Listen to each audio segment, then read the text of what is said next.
ada banyak lah fitnah yang berseliweran di sosmed, para buzzer semua melakukan itu. Kemudian langkah-langkah politik Bapak bagi saya serasa dimatikan begitu.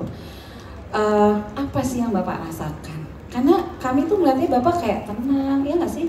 Legowo gitu, kayak nggak ada dendam, nggak terpancing emosi gitu. Resepnya apa, Pak?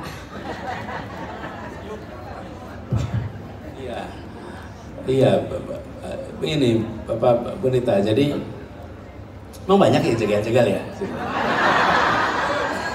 Banyak yang jegal ya?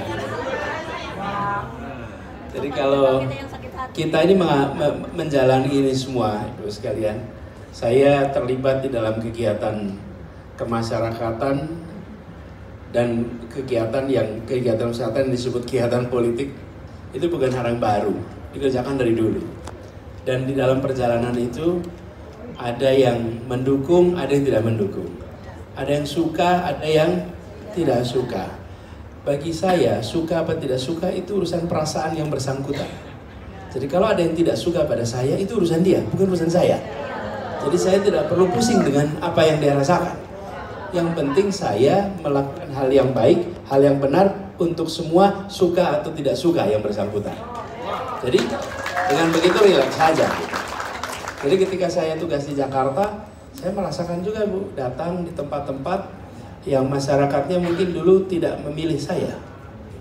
Datang di tempat-tempat yang masyarakatnya memilih saya.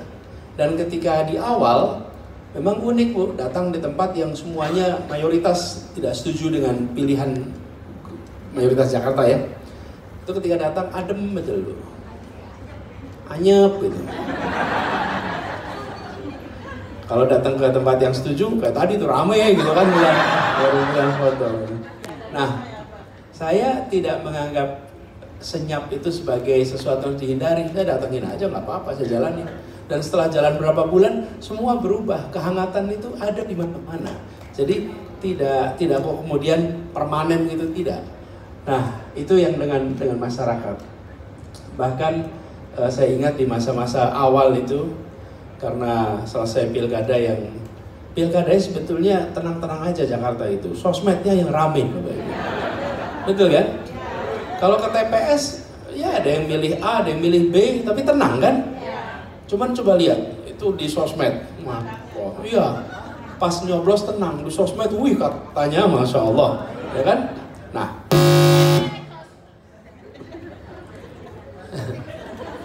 itu yang namanya buzz, itu begitu. Buzz itu begitu. Kalau orangnya namanya buzzer begitu. Nah, saya mana tadi ya? Soal ramai. Nah, soal jegal-menjegal. Selama saya tugas di Jakarta, saya tugas di kementerian, memang banyak sekali tantangan dihadapi. Ketika Jakarta terutama. Kenapa? Kan ketika di Jakarta sering ada persepsi dari sebagian orang yang berada di pemerintah pusat bahwa Jakarta ini seakan-akan oposisi. Padahal tidak ada yang namanya oposisi. Kami ini pemerintah provinsi. Kebijakan yang kami buat adalah kebijakan yang mendasarkan kepada prinsip keadilan. Nomor satu. Yang kedua, sesuai undang-undang. Kan tidak mungkin kebijakan dibuat tidak sesuai itu semua.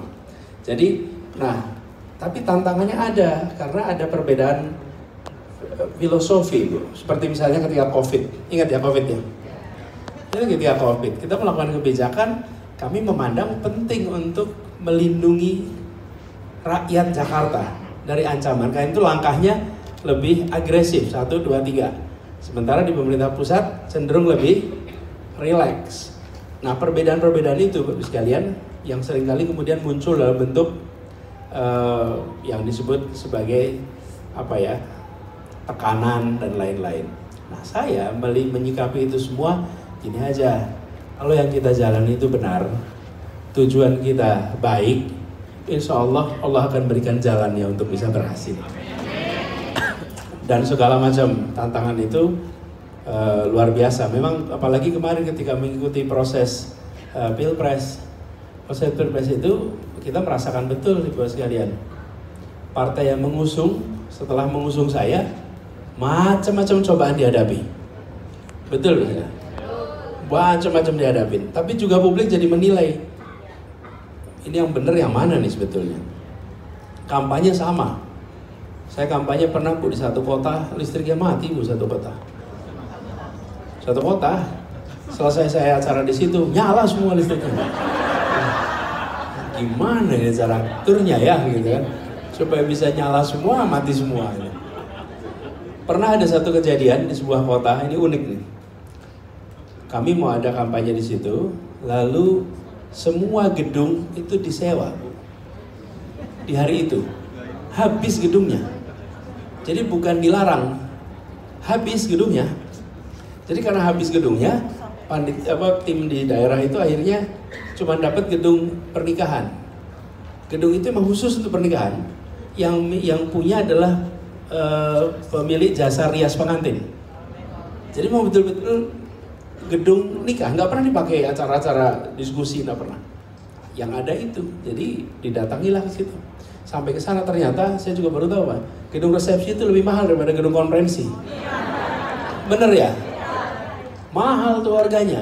Jadi panitianya, waduh mahal bener nih gitu.